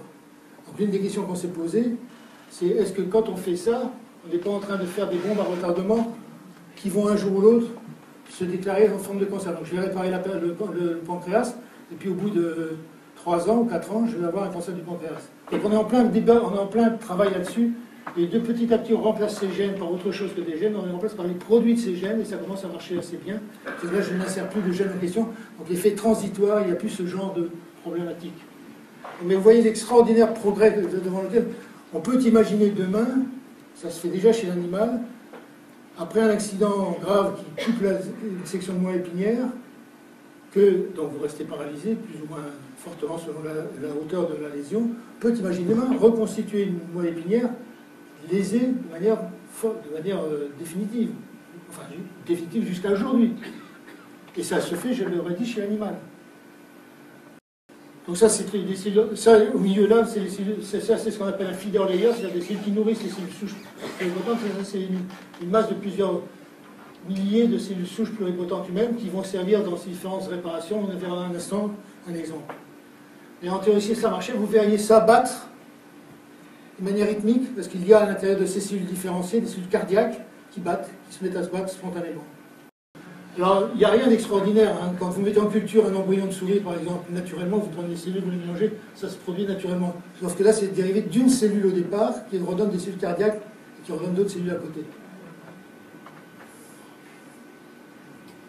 Et c'est déjà utilisé dans certaines pathologies humaines. Donc, à quoi ça va servir tout ça? Premièrement, faire de la thérapie cellulaire, c'est ce que je viens d'évoquer, c'est toute la médecine régénérative qui existait déjà, hein, et qui va être totalement amplifiée par ça.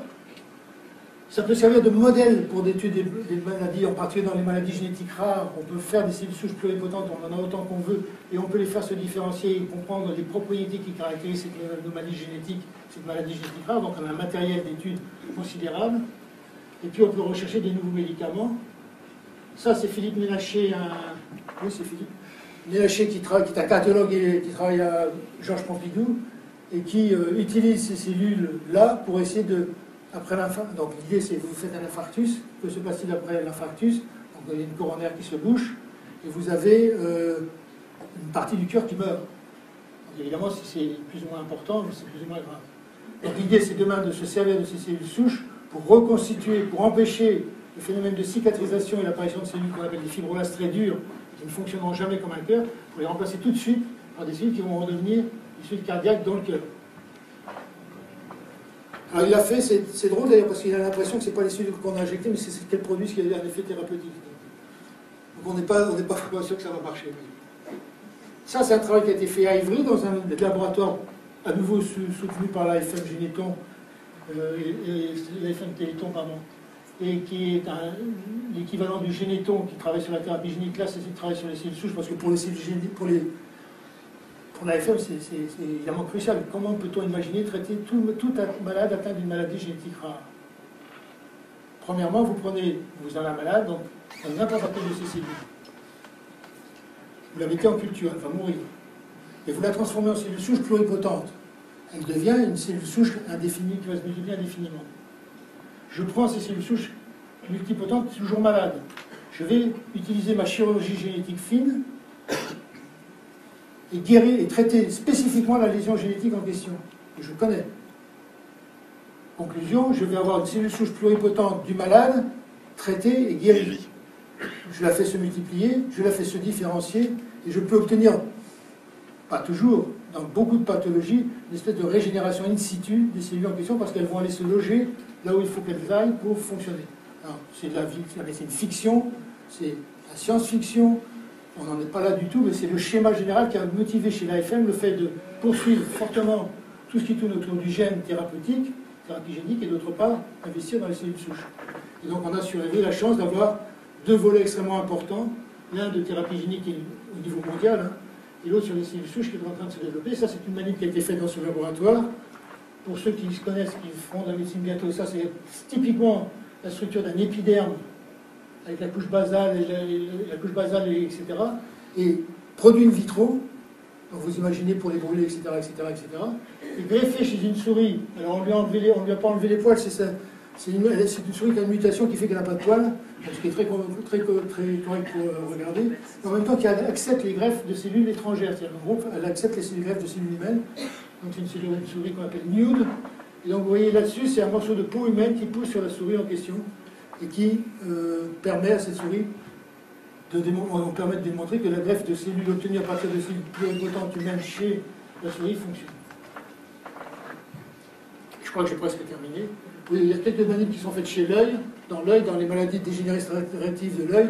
Ça se fait déjà entre Évry et José Sel, l'Institut de la Vision à Paris, où on approche certaines pathologies graves avec des précautions que vous imaginez éthiques considérables, pour essayer de voir si on peut obtenir une amélioration, et ça a l'air de marcher pas si mal que ça, en particulier dans un modèle animal qui est l'amorose de Leber, c'est ça?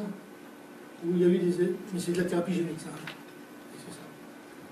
Donc on peut aussi trouver des médicaments nouveaux, je vous le disais à l'instant. Donc vous avez à droite, c'est des cellules embryonnaires à un certain stade de différenciation. À gauche, vous avez des composés pharmacologiques. Et vous allez voir quel de ces produits va corriger l'anomalie en question. Donc vous faites ça, et vous obtenez dans un cas de temps en temps un composé candidat médicament. Donc vous voyez, c'est simplement pour illustrer le fait qu'on peut faire avec ces cellules beaucoup de choses différentes. Alors, quand j'ai fini sur cette slide, la question de fond qui se pose, c'est quand même on est face à tout un ensemble de progrès considérables, dont on est parfois un peu inquiet, et il y a de quoi. Et là, j'ai simplement résumé, ça c'est une slide qui a 20 ans, que j'avais faite en arrivant à Évry, pour prévenir les gens que ce qu'on allait faire à Évry nécessiterait une réflexion éthique considérable. Elle reste toujours d'actualité. La dérive eugénique, c'est quoi? C'est la sélection des embryons avant la naissance. Et en gros, pas en dessous de 1m90, pas en dessous de ceci, pas en dessous de cela. Si tant est qu'on ait les connaissances génétiques pour le faire, mais ça peut nous guetter si on ne fait pas attention.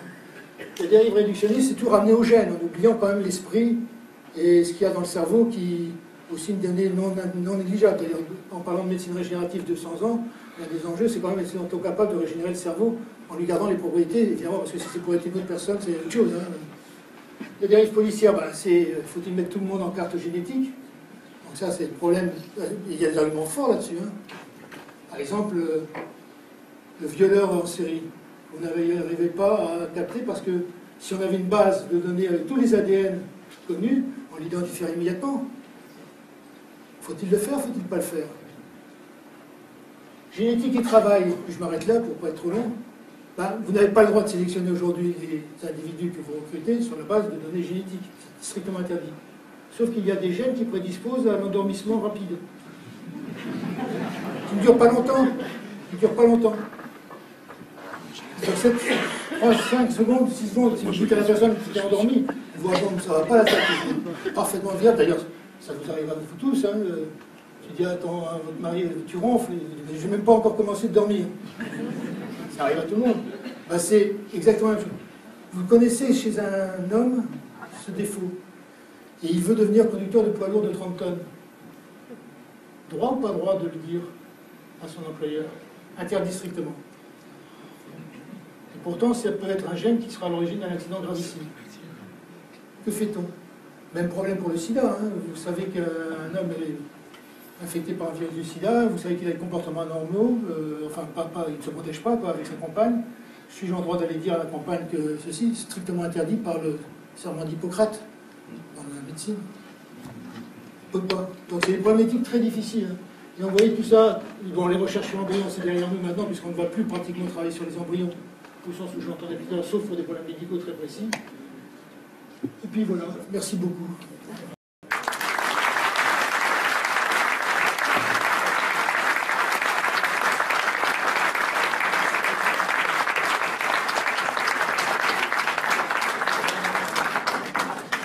Bonjour, Gérard Ambry.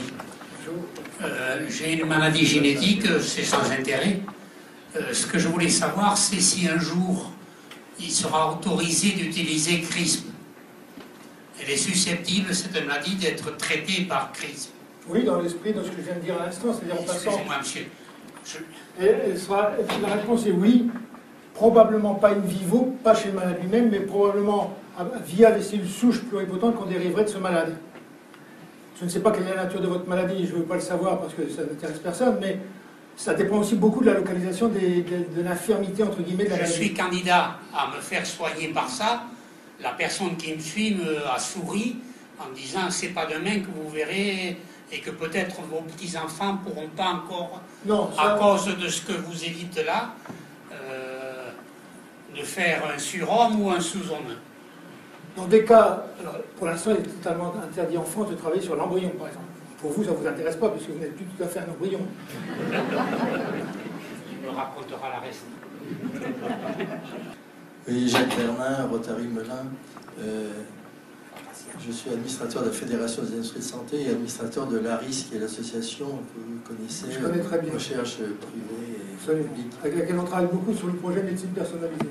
Alors justement, au niveau du cancer, on s'aperçoit que la tumeur mère, on va dire, qui a été tumeur primaire, oui. La tumeur primaire, donne naissance à des métastases des tumeurs filles dont le génome est différent. Oui. Alors, est-ce que vous pouvez nous expliquer s'il y aura... Alors, ce vers quoi on va aujourd'hui de plus en plus vite et de plus en plus rapidement, c'est, au lieu de vouloir regarder... Alors, c'est pas encore... Ça, c'est vraiment de la médecine fiction. Hein, je pense que ça va aller vite, mais au lieu de regarder chacune des tumeurs, et évidemment, on ne les connaît pas toutes, puisque, comme vous le dites très bien, il y a des tumeurs primaires et il y a N métastases dans l'organisme qu'on ne peut pas étudier. On va regarder quelles sont les cellules tumorales dans le sang. Et même l'ADN présent dans le sang. Parce qu'on sait aujourd'hui qu'on est capable de faire, par exemple, identifier des lésions génétiques chez l'embryon, il fallait faire des amniosynthèses jusqu'à ces dernières années. Aujourd'hui, on est capable d'aller rechercher dans le sang de la mère des cellules de l'embryon et de l'ADN de l'embryon. Et l'idée, c'est de faire ce qu'on appelle les biopsies liquides, c'est d'aller regarder une espèce de bilan global de la tumeur dans l'organisme, et à partir de ce bilan global, d'en déduire quels sont les bons médicaments pour ce malade-là. Et vous avez totalement raison, le cancer est une maladie tellement complexe qu'il n'est pas impossible que sa complexité dépasse encore pendant longtemps les vertus thérapeutiques. Et c'est pour ça que certains médecins disent le problème n'est pas de guérir, le problème c'est d'être capable d'être efficace à chaque fois que réapparaît la tumeur et de la limiter dans son extension. C'est-à-dire en gros de répéter l'opération une fois, un peu comme dans certaines maladies microbiennes ou certaines maladies virales, vous ne guérissez jamais. Dans le sida, vous maîtrisez la maladie et vous n'éliminez pas, sauf dans les cas très singuliers, le virus. Donc c'est vers ça qu'on s'en va. Mais vous avez totalement raison. La complexité du cancer est en soi... C'est pour ça que certains cancers sont d'ailleurs propices au traitement en question, comme les leucémies, des choses qui sont souvent des cancers relativement simples du point de vue des anomalies génétiques, ou les cancers de l'enfant, alors que les tumeurs solides chez l'adulte sont souvent des tumeurs très complexes. Et je pense que progressivement, on sera capable de maîtriser, à travers l'élucidation des gènes les plus importants dans cette tumeur-là, sur lesquels on va taper, d'élucider, de maîtriser la maladie. C'est vers ça qu'on va aller à coup sûr, et d'éviter ce qui se passe dans la majorité des cas. Surtout que ces médicaments sont moins toxiques que ce qu'on a utilisé jusqu'à maintenant. Quand on utilisait ce qu'on appelle les cytotoxiques, c'est-à-dire des médicaments qui tuent les cellules, évidemment, on tuait beaucoup de cellules normales. Au bout d'un moment, on ne savait plus si ce qu'on faisait était un bien ou un mal. Tandis que là, on aura des médicaments plus spécifiques et j'espère moins toxiques que ce qu'on a connu jusqu'à maintenant. Donc capables d'être réutilisés. Vous avez parlé tout à l'heure du vaccin pour la malaria. Est-ce que vous avez des idées pour avancer sur ce sujet? Alors, on a une société à Évry, on en a même deux, une issue de Pasteur et une autre. Bon, le problème alors, tout à l'heure, je n'ai pas parlé d'un vaccin, j'ai parlé d'un médicament capable d'agir sur le parasite. C'est un petit peu différent. Le problème de la vaccination dans les parasitoses, c'est que l'une des propriétés majeures des parasites, c'est qu'ils sont capables d'évoluer génétiquement. Ils ont une complexité génétique qui leur permet de masquer ce qu'ils sont. C'est-à-dire qu'en gros, quand vous faites un vaccin contre un parasite dans l'état A, on voit le même parasite apparaître sous le costume B, C ou D. Et ça va très vite. Donc c'est une espèce d'éternel combat contre la réapparition de souches qui sont dites résistantes ou qui échappent à la vaccination. Donc il y a un enjeu derrière ça qui est comment bloquer cette plasticité du génome du parasite et comment éviter cet échappement permanent du parasite dans la vaccination. L'idée, c'est de taper d'emblée sur deux ou trois vaccins en même temps, combinés, serait très efficace à 100%. Mais c'est une illusion, à mon avis, c'est une illusion, parce que la nature est faite de manière telle que ce n'est pas simple. D'abord, Pierre, un grand merci. Comme à chaque fois que tu parles, on a l'impression de comprendre des choses. En tout cas, on apprend énormément. Tu nous fais rêver aussi. Tu nous fais aussi avoir un peu mal à la tête parce que ça fait un peu changer des réflexions qu'on pouvait avoir avant. Moi, j'ai une question très personnelle. Parce que tu as dit que cette planche, tu l'avais écrite il y a 20 ans. Oui. Est-ce que le Pierre Tambourin qui a écrit la planche il y a 20 ans est plus ou moins rassuré que le Pierre Tambourin d'aujourd'hui? Non, pas vraiment. Certains pays se sont dotés d'organes de réflexion éthique très performants et de grande qualité comme la France, d'ailleurs qui était une des premières nations dans le monde à se doter d'un comité consultatif national d'éthique pour les sciences du vivant et la médecine. C'est ce fameux comité qui dit on n'a pas le droit de faire ceci ou cela. C'est important pour la France, et d'ailleurs cette réflexion éthique qui nous a conduit à ne pas pouvoir travailler sur les cellules souches pluripotentes embryonnaires pendant quelques années. Et c'est bien ainsi, je trouve que c'est important de prendre son temps. Le problème, c'est que si ça n'est pas universel, ça ne sert pas à grand-chose. Et donc, là comme ailleurs, ce qui manque sur cette planète, c'est un pilote dans l'avion, comme je le dis souvent. Et on ne peut pas dire qu'on ait beaucoup progressé aujourd'hui, et je dirais même que les tendances que je constate aujourd'hui dans l'évolution de certains pays, c'est le refermement sur eux-mêmes et l'oubli d'un certain nombre de principes fondamentaux qui devraient régir toutes les sociétés humaines. Donc je ne suis pas très rassuré actuellement par ce qui se passe. Non pas du point de vue de la science, mais du point de vue de la capacité des populations à dire ceci est acceptable, ceci ne l'est pas, sachant que par ailleurs, il y a d'ailleurs des problèmes de culturelle pas simples. Hein. La vision de l'éthique dans un pays de religions différentes ou de cultures différentes n'est pas du tout la même. Par exemple, le travail sur les cellules souches embryonnaires n'a pas du tout été interdit en Angleterre, ni dans aux États-Unis, oui, en Angleterre, non. De manière paradoxale, en Espagne, ça a été autorisé.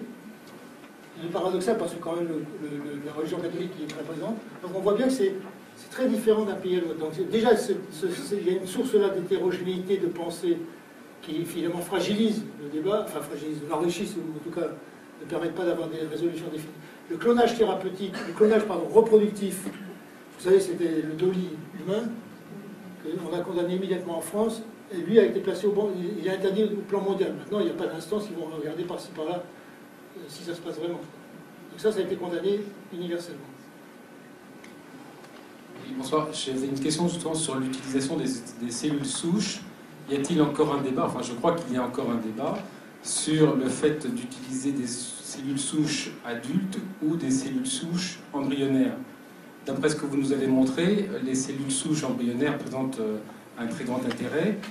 Pourquoi les cellules souches, les cellules souches adultes présentent un très grand intérêt? En quoi les cellules souches embryonnaires peuvent encore concurrencer les cellules souches adultes?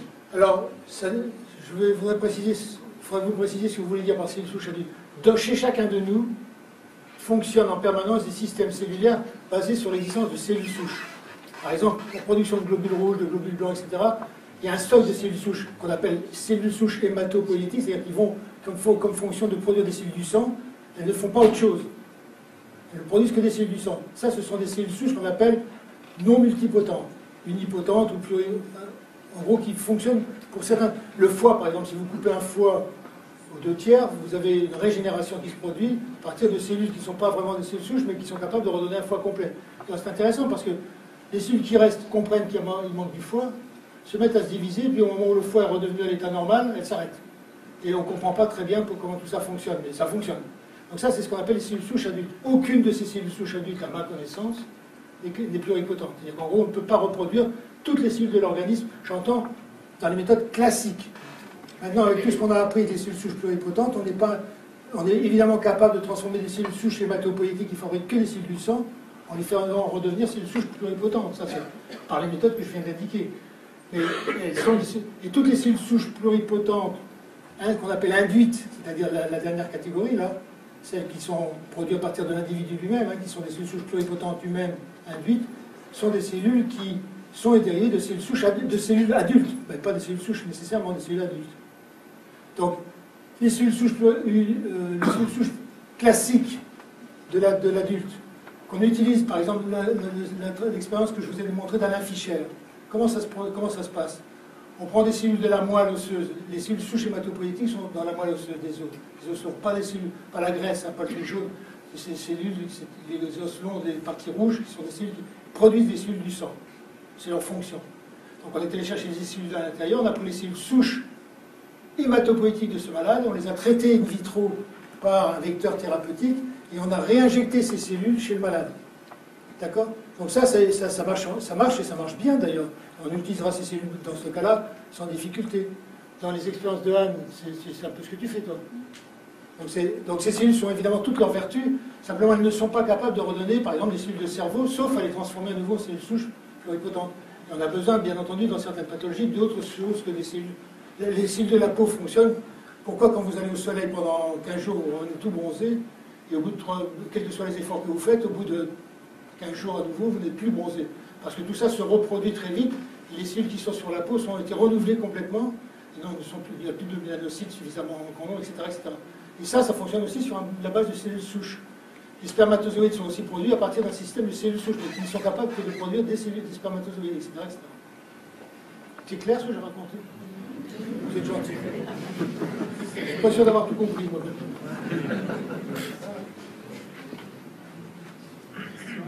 Débat.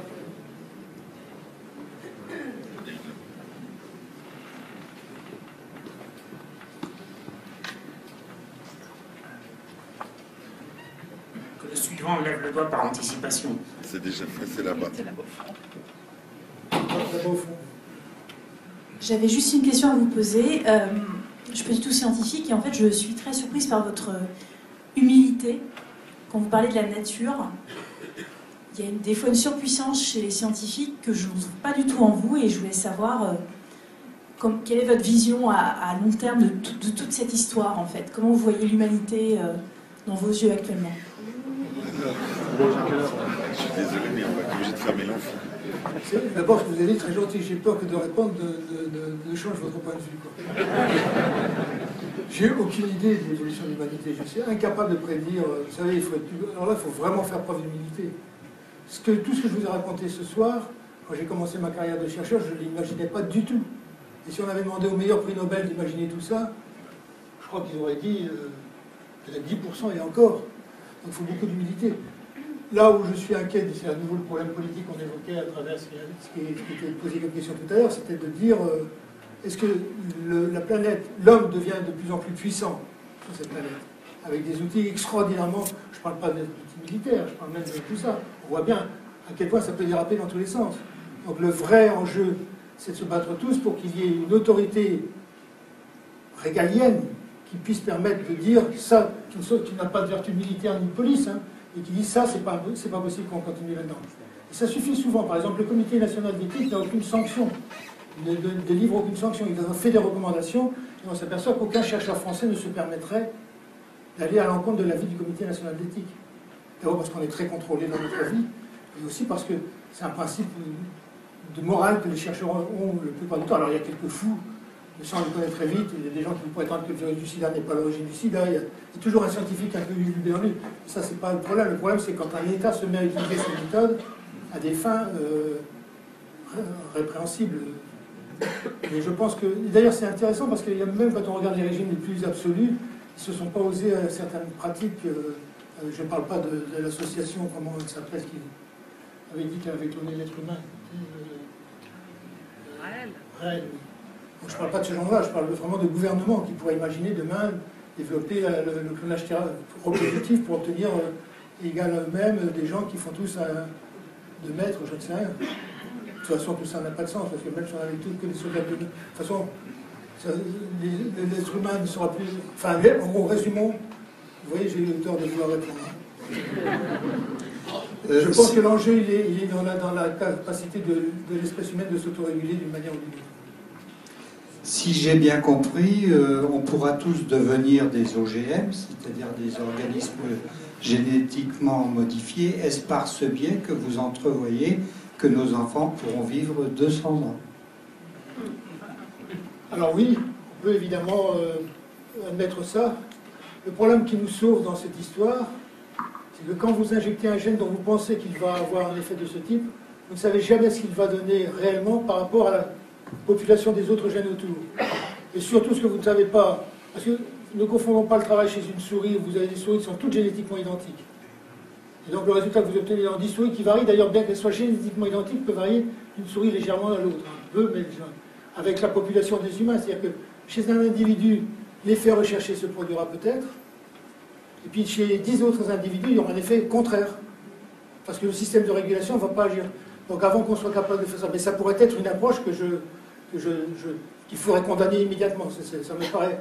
Utiliser des gènes thérapeutiques pour traiter des maladies génétiques rares, c'est remplacer l'idée de remplacer un gène défectueux par un gène normal ne me pose pas de problème éthique. Mettre 2 gènes, par exemple, d'hormones de croissance, hein, ce qui a été fait chez les saumons, pour obtenir des saumons plus gros, plus grands, qui sont d'ailleurs aussi bons que les autres. C'est ce qui d'ailleurs est un peu piégeux dans cette histoire, parce qu'on vous dit, ben, voyez bien, il y a pas quand même affoler les grandes foules, parce qu'on a fait des saumons 2 fois plus grands. Moi, je suis totalement opposé à cette idée de faire même l'idée de la manip. On ne peut pas aller vers ça. D'abord parce qu'on même du point de vue purement de la sécurité des hommes ou des femmes qui subiraient ça, on est incapable de dire ce qui se passera. Et de l'autre côté, parce que sur le fond, ça me paraît absolument inacceptable. Ça me paraît une réponse très sage et je vous propose donc d'applaudir Pierre.